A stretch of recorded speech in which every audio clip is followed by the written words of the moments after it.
Hello and welcome to episode 102 of Riding in the Weeds. You are back with Ginny and Tash, and today we are talking about where your focus goes, your energy flows. Now, if you're listening to this podcast, you've probably heard this before, and this is probably not your first time being introduced to this concept. I was watching a reel on Instagram and it just really triggered this for me. And I use the word trigger in a good way, not a bad way. It was like that reminder of and I'm going to swear. This is going to be one of those episodes, but you're giving away your fucks, right? And we only have so many fucks to give. And so when you start giving them out to the wrong places, you do start to get the wrong energy back. And we're working in a campground right now. And I said this to my husband the other day. I was like, you got to be careful about where you're putting your fucks, because honestly, when you put them in the wrong place, you start to get more of that energy, and that's where the energy starts to flow. And there are so many things to care about, and some of them are important and some of them really aren't. And when you're working in an environment like this, you get to see all different shades of people. It really does point out to you that you get to choose where you put your focus and what you care about and what you just don't. And I'll dig a little bit more into that as we get into the episode. But this is a great way to get stuck totally in the weeds, and not only in the weeds, but kind of hating on humanity. It's a real slippery slope, and it happens really, really quickly. So I'm Natasha Lockie. I am your resident business VA, your life performance and mountain bike coach, and I'm here with Ginny, who's going to introduce herself, and then we're going to dive right on in. Yeah, I'm Jenny Brandon. I'm an animal communicator and energy healer for animals and their people too. So if you want to learn a little more about your pet and life from their perspective, then that is a good reason to have a session together. So, what are your thoughts on this whole, what should we focus on, and what is it okay to really just let go? Yeah, I have a lot of thoughts on this. So I think we can fall pretty far down a rabbit hole with this one. But yeah, this is definitely a super fast way to be in the weeds and to end up not being able to make progress forward. One of the hardest parts, I think this goes all the way back to managing your own energy. And that is one of the keys to this, to not getting stuck in the weeds, is being able to manage your personal energy space and your personal energy. And without doing that, you will be buffeted around by all of the energies around you. And so that means when somebody's crappy with you because they're disgruntled about whatever, you're going to end up getting sucked into that energy. And so your focus is going to go down the drain with them. One of the yoga teachers that I was taking class with one time, somehow we got on this subject, I think before class was starting, and she told a really cool anecdote that she tells her kiddo not to pass the hot potato. The way she describes it is, when somebody is mean or rude to you, it's like they passed you a hot potato. And so the goal is that you don't want to pass the hot potato to the next person, because it's not nice and it's not fair. And reality is, we have a choice. We don't have to pass the hot potato to somebody else. We can recognize that the person that may be, quote, doing something to us is a reflection of themselves and their energy space. And that does not mean that we have to participate in that energy. This is a big lesson from the animals, that they can be however they want to be, and you can be in your own energy, and you don't have to get wrapped up in the same energy. The horses can get spooky. Okay, so what? They're spooky. The dog can bark. Okay, so what? The dog is barking. You don't have to fall down the rabbit hole with your pet when that happens, with pets or people. You don't have to. It's hard. It's not easy. Very simple concept, not easy.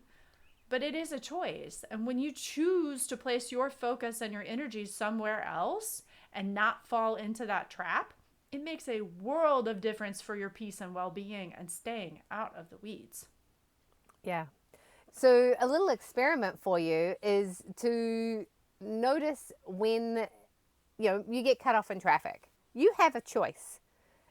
You can either get really pissed about that and your energy is going to go one way, and then have the same thing happen again and don't get pissed about it. Just be like, oh, that happened, and focus back on something else and just see how easy it is for both of those things to happen. Like, it is really easy that if you decide to be angry about something, you can start to be angry. I noticed we had someone who rightfully was upset about a situation that happened. There was a whole bunch of construction happening next to their campsite. It was a one-day thing. Anyway, long story short, the email I got from them, because they didn't come and see me, they just left and then sent me this email that had a laundry list of all the things that went wrong during their stay.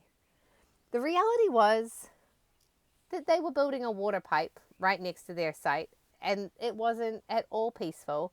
She could have come and seen me and I would have put her in a different site. No problem. She could have come and seen me. I would have explained it. However, instead, she chose to take all of the things that she could possibly think of, focus on those, get really upset, ruin her own vacation, and leave in a huff. Sure, I gave her her money back. That was not a problem. No big deal. Here's your money back. Cool. But it was her vacation that got ruined just because she got 2 free nights accommodation. That did not make it worth her driving 8 hours to come out here and stay when I could have fixed it. And what's interesting is the reel that sparked this conversation, they started with, if you get chicken instead of steak at a restaurant, do you just eat the chicken? And it's actually quite an interesting thing to think about, because I think that that's the same situation. If it was going to upset you to eat the chicken, then you call the waitress over or waiter over and you say, hey, I don't want to bother you, but I did actually order steak. How long would it take for me to get a steak instead of the chicken? And then you decide what you're going to do. But it can be neutral. Whereas if you're angry about the fact that the person screwed up and how much does this restaurant suck, and you go down that rabbit hole and look, my glass is dirty and they gave us 2 salts, and you start looking for all of the things that are wrong, I think that's what this is about. Yeah, I agree completely. And what's interesting is that you don't have to actually react to an emotion. You are not your emotions. Yeah, it would make me angry if there was construction going on next to a campsite I was in where I was expecting peace and quiet. Yeah, 100%. However, it's how you choose to respond. And just because you're experiencing anger doesn't mean that you have to actually take action on that in an angry way. You still have a choice how you're going to respond to that. And Lord knows some days are a lot easier than others to be able to manage that energy. And sometimes it's better to go, you know what? Right now is not the time for me to respond about this situation. Sometimes it is better, okay, you know what? I am going to reach out to them later and see what they can do, because right now I might say something that I don't want to say. That's fine. Yep. But just because you're experiencing an emotion, especially strong emotions on the side of anger and things like that, doesn't mean you have to take action on it. I do agree with you, although as the person on the other end, whether you're the waitress or anything like that, it does actually bother me, to be completely honest, when I'm not given a chance to make things right.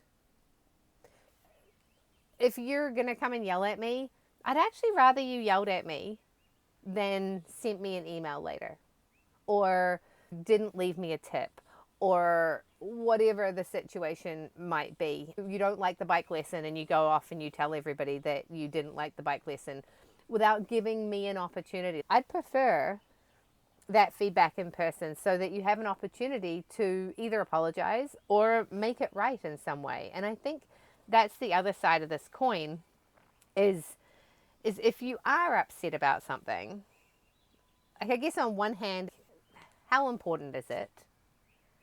And if you're not willing to say something in person, then maybe nothing needs to be said. But if it is actually that important, then giving people the opportunity to make things right, I honestly think is a better way to do things. Now we're Well, kind of off topic, but we are, but here's the flip side of that, though, is that are you willing to let someone help you make it right?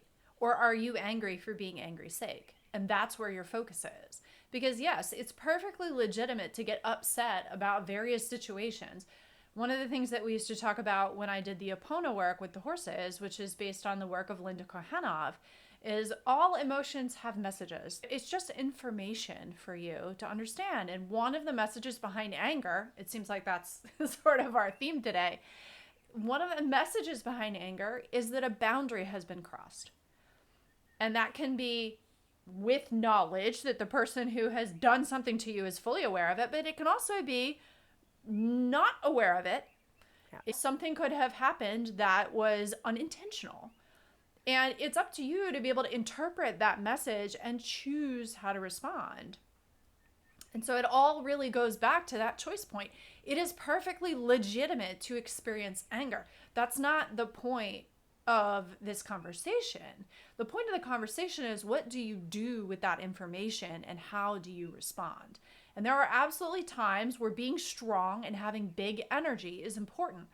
If a horse is about to mow you down, you should probably have some big energy. If your dog is about to run into the street, it might be important to have big energy in order to get their attention so that they stay safe. There are times and places for that. But what you'll notice is with pets, when you watch animals interact, immediately after the big energy, it's gone. There's no more story. Yes. So if you are complaining to a service person or you're getting angry in traffic and you're stewing in it and stewing in it and stewing in it and stewing in it, that is where the energy is getting out of control and you're no longer at a choice point. You're allowing it to run your life for however long that is. And so it becomes a decision that you have to make as to whether or not you want to sit in that muck. Like, do you really want to sit in the shit? Like, I often call it shit soup because our animals can't get away from whatever our energy is. So if you're bringing home the road rage, your pet knows it. Your dog knows it. Your cat knows it. And frankly, I don't think I'd want to hang out in that, but they don't get a choice. So they have to stew in whatever stew you're sitting in. I'd rather choose the good stuff. I'd rather choose to go find the good energy, even if it means I need to go take a moment, even if it means I need to go back to one of my daily practice tools that I know I have in order to be able to process that and move it along so that I don't keep passing that hot potato. Yeah, no, I love everything you just said there because that's exactly it. It's the story that actually matters. It's like, yeah, you can be like, whoa, you cut me off. And then it happened and moved on. Or you wake up and there's construction happening. You're like, this isn't cool. You go to the office, you say, hey, what's up with this construction? How long is it going to be going on for? And the person says, well, it's actually going to be all day. Would you like me to move you? Now you've created a conversation over the thing. And there is no extra story. It's just a thing that happened. You got chicken instead of steak. You can just eat the chicken, or you can ask for it to be replaced. Those are neutral things. It's when you start to create a story and then you create evidence to the story and all of those things. Now your focus is going in the opposite direction. I was just listening to a podcast about body position on the bicycle. And it was James Wilson, and he was talking about how we get stuck in this, like, this is the perfect body position you need to have. And he's like, that's not right. There is no perfect body position. And that's what I've always taught. Yeah, you need to have a balanced body position. And balanced body position, in my personal opinion, is actually being strong in your body and allowing yourself to move and respond to whatever the trail is throwing at you. And in any given moment, you might need a different response to what's going on. But at the end of the day, the key is you need to have a strong core. And your core goes from basically your shoulders down to the tops of your knees. And as long as you are strong and stable in that area, then you're able to react and respond. And I think that's the same thing, right? So if you're focused on this neutral body position that someone told you and you're stuck in that position, you're now not able to respond to anything. And I think that's the same in our mental space. We want to be able to be strong in ourselves, strong in our boundaries, strong in what's important to us. And then we're adapting. But if you go over a rock and you get thrown off balance and you hold on to that, that's going to ruin the rest of your bike ride. Or if you get thrown off the bike and you allow that to mean something, the rest of the bike ride now sucks. Yeah. And that can be applied to every situation in life, whatever you are focusing on.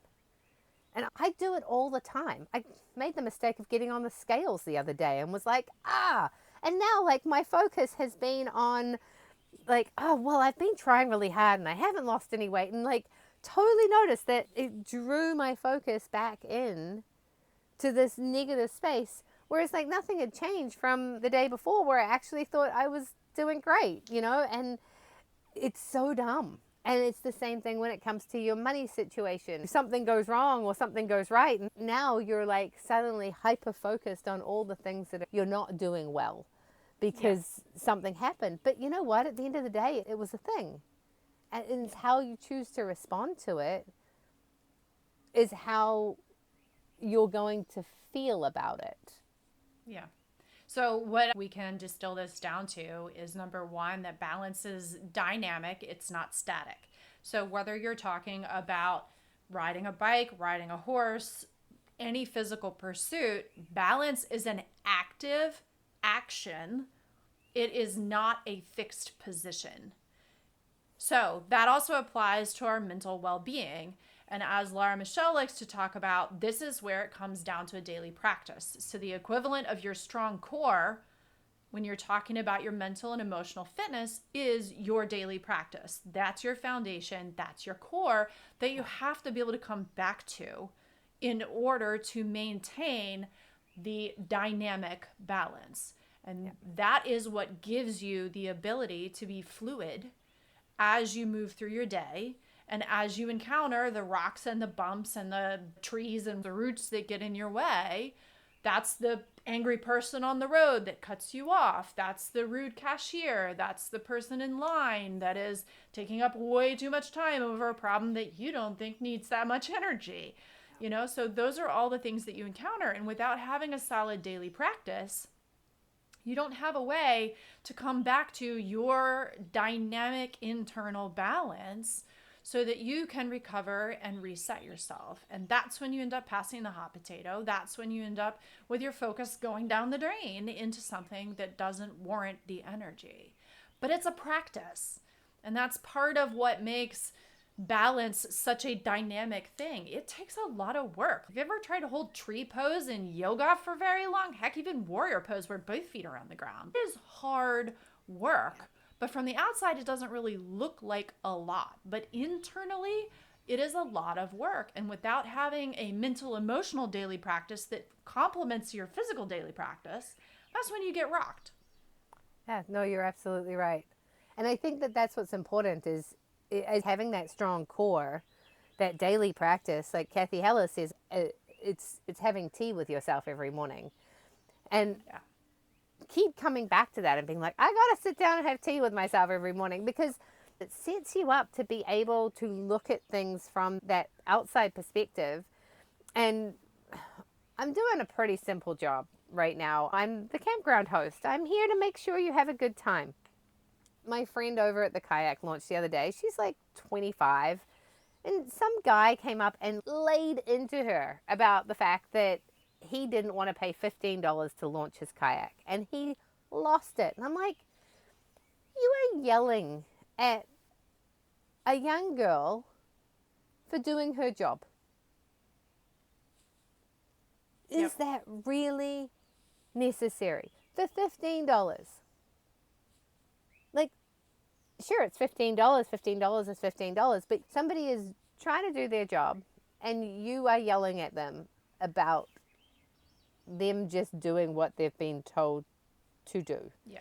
And Yeah. then It's on not the like other she's hand, pocketing the money or something like that. Like, yeah. no, Yeah. she's just purely doing her job. And I had someone the other day who came in, and it was really interesting because he was like, I don't want to pay that. And it wasn't the launch fee, it was about something else. But he was trying to be very polite whilst being irate. And I totally heard his point of view. Mine was also valid. And so, whatever, I met him halfway. But I did appreciate the fact that he did come and see me. He could have just driven away. He was honest. And yeah, like, no, you camped in one of my parking spots and that wasn't really cool. But at the same time, I'm not going to have an argument with you. So I'll meet you halfway. And he wasn't stoked because he didn't want to pay quite that much. But I also really noticed myself being in this space of like, not my problem. I'm just doing my job. You like it or not actually my problem. And this is something that I have really noticed myself moving into over the last probably 4 years. And one of the biggest things that I would say in my self-development over the last 4 years is the ability to actually step outside. I used to get so involved. My focus would totally go down. I would go straight. I wouldn't just ride into the weeds. I would like tumble over my handlebars and roll around in them and stay Throw yourself there. down the hill. Legitimately. And then I would sit at the bottom of the hill and I would just like stew in that situation, whether it was my relationship. Mad in the weeds. So mad in the weeds. And just want to go out and like throttle the person.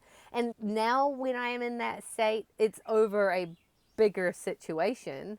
It's not over the little situations. Now the little situations are like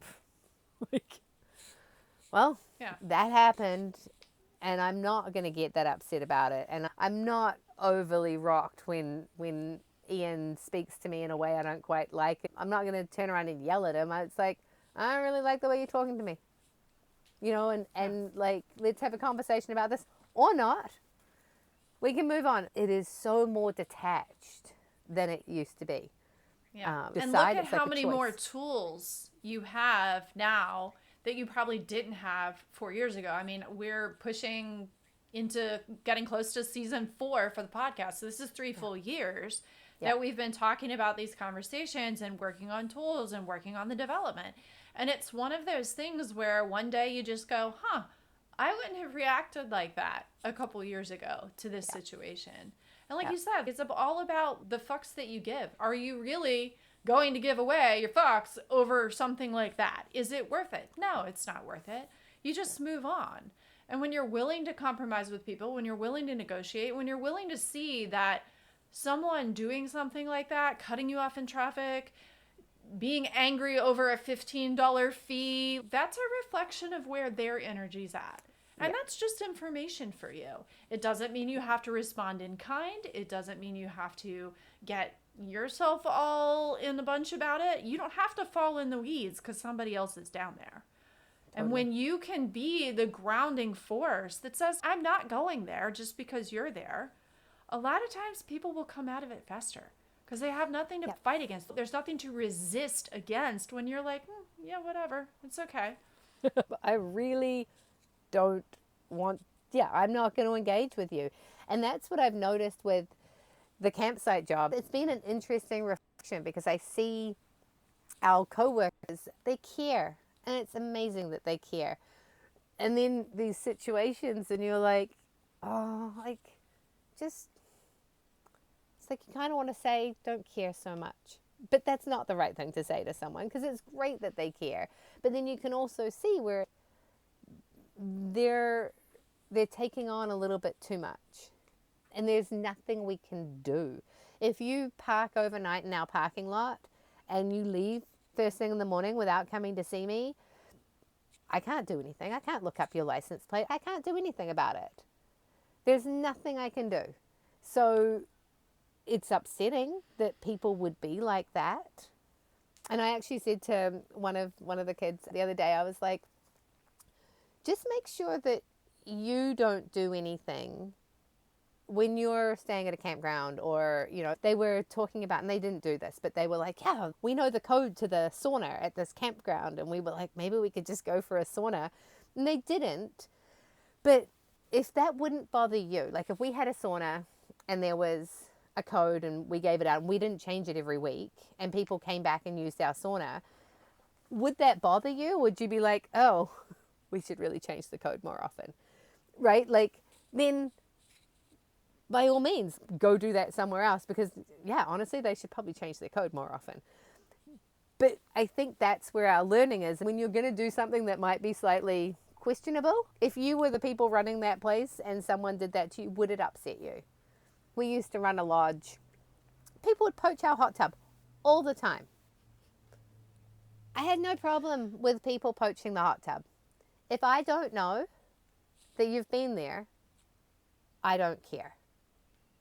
But if my guests complain about the fact there were people in the hot tub partying until 2 o'clock in the morning, if I come over there and there's beer cans everywhere and garbage everywhere, if I know you've been there, that actually, that bothers me, right? But if I never knew you were there, if you were respectable, quiet, it doesn't bother me. Like, good on you.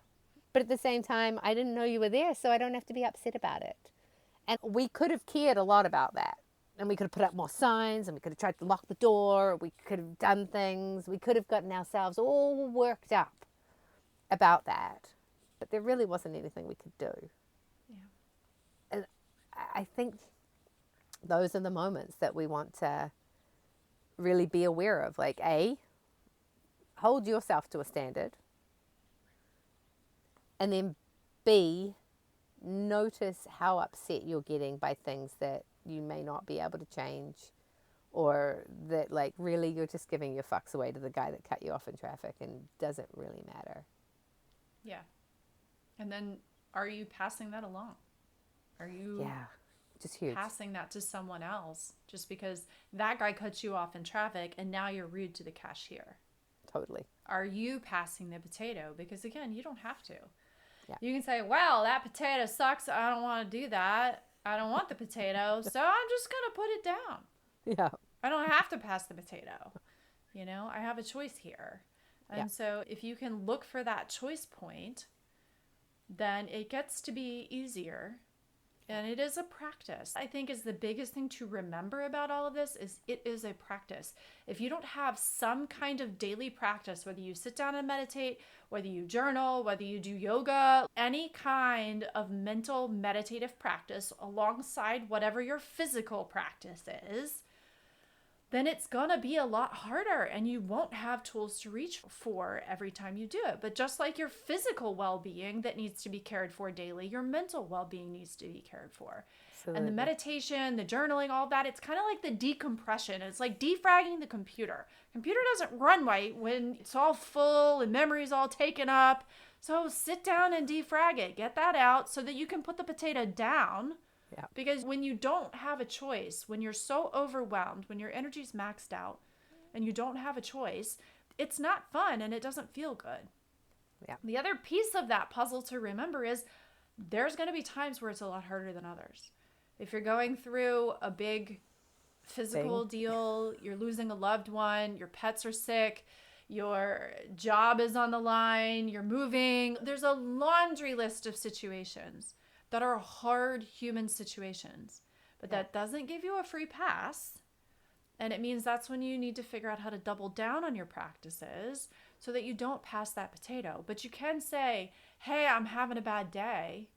I'm really frustrated with this situation and I need some help. And that's when people will be a lot more willing to go, hey, you know what? Don't worry about it this time, or I got you. Because people will take care of you when you're honest. But if you're just going to throw the hot potato at them, they're not going to have much patience with you. No one wants hot potato thrown at them. It's No, so true. not at all. We're all Yeah. about metaphors here today. Well, and I think just to sort of sum up what you just said, the last piece there is what we don't understand is the ripple effect of our behavior. And when we take the hot potato and say thank you and put it down, we've actually just given a gift to the person who threw the hot potato. Because instead of responding to them in anger, you've actually responded with compassion. Someone cuts you off in traffic and you send them love because you're like, oh wow, that person might, like, they've probably got something going on. There's probably a reason that happened. Or maybe they didn't even realize. And you send them love and compassion instead of hate and anger. That, like, energetics, we feel it. It washes over that person and suddenly they're like a little bit, how often have you accidentally cut somebody off in traffic and you feel awful? And then you get yelled at and you just feel worse. You're like, I'm so sorry. And you just want to pull over and apologize, but you can't, That's the worst thing is when you see the look on someone's face when they're like, oh, I'm so sorry, and you're like, oh, it's all good. Don't worry about it. Like, we're all human. We make mistakes. That changes everything. That could potentially completely change the trajectory of that person's day. Because instead of them focusing on the fact that they made a mistake and someone yelled at them and now they feel terrible and then they pass that hot potato all day, instead they're like, oh my God, I did this terrible thing and the person like waved and smiled at me and it made me feel so good. And so then you tip the person at the coffee shop more than you normally would because you're paying it forward. When we focus on that positive trajectory and we focus on the good stuff, then it does ripple through. Yeah. Yeah. And it strikes me when you say this that you are more powerful than you realize. We all are. We all hold so much more power than we want to give ourselves credit for. But the traffic is the perfect example. If you aren't sure about that, cut somebody off and see how much power you have. The thing is, you can use that to throw hot potatoes at people, or you can use that the other way and to be compassionate and kind. It's such a fun practice to me because I often end up in the car for 30 or 40 minutes at a time when I'm traveling to farms and stuff. And that is one of my favorite practices, is to just sit there and see how much good energy I can flow. Regardless of what traffic is doing around me, can I flow good energy? And in this area, that's a really tall order because people are rude on the road and you will get mowed down very easily. So can you maintain that energy? How much capacity does your nervous system have to be able to hold your own energy and hold that good energy in the midst of all that chaos? That is a practice that I find it fun because it's just another way I get to work on my daily practice. And so how many times can I remember when I'm in the car, find the good energy, tap back into the good energy, feel the good energy, flow the good energy? Yeah. When I'm driving for 40 plus minutes, how many times can I do that? Because I guarantee your mind wanders. It's just like meditation. Your brain's going to wander. You're going to get distracted and you're going to realize, oh, I just got irritated at that person again. Guess I need to reset myself. So it's just an opportunity to play with the energy and to play with how good can it feel and how good can I feel in an effort to send that ripple out, because I guarantee you it has an impact. I absolutely guarantee you it has an impact.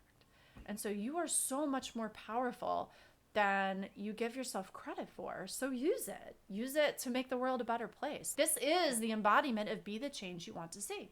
This is it. Like, it starts with the practice. It starts with something, whatever works for you, that's going to help you come back to that good energy and that positive energy. It's not,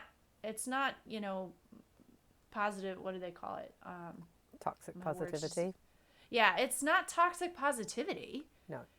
it's just tapping back in over and over and over again because you always have a choice.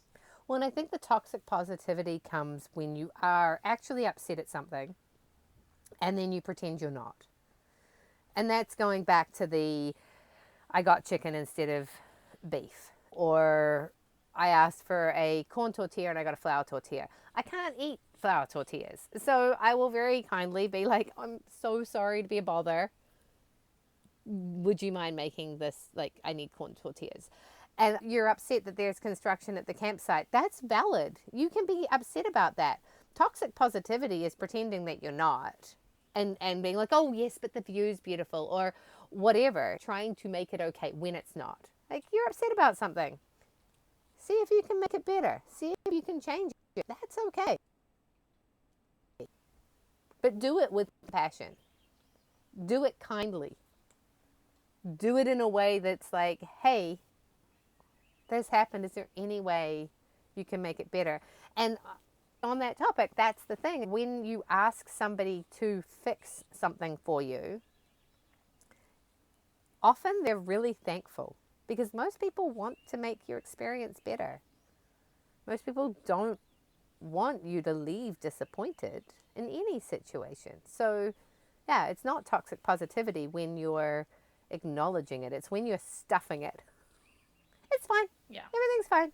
It's okay. Yeah. I'm not really upset. Stuff it, and then the pot potato comes out somewhere else.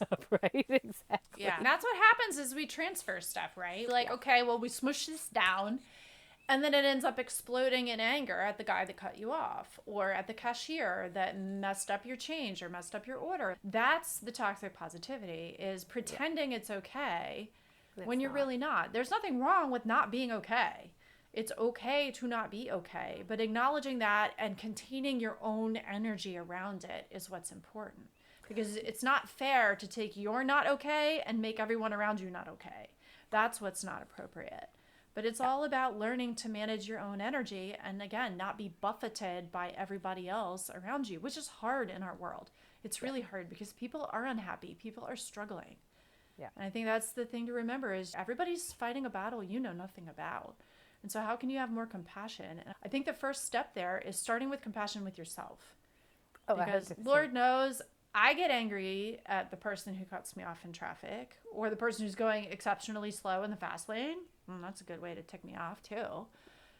So where can I be more compassionate at myself to recognize, all right, you might be having a hard time too. You probably need to step further into your daily practices.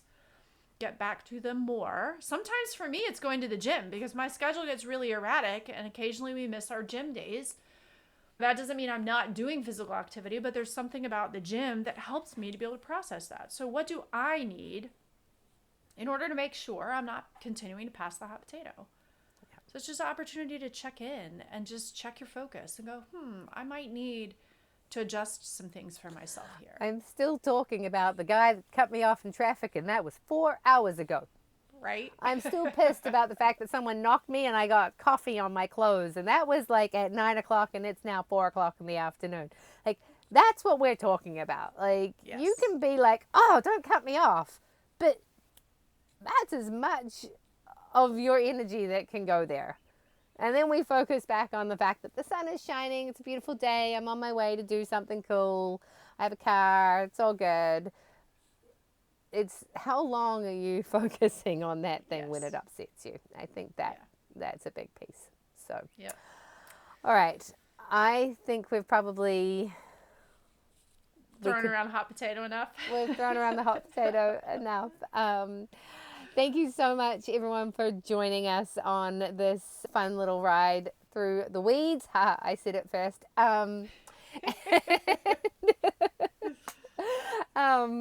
Yeah, I'm Natasha Lockie. I am a business VA. I help you set up a business suite if you're looking to try and get clients in some way for whatever you're doing.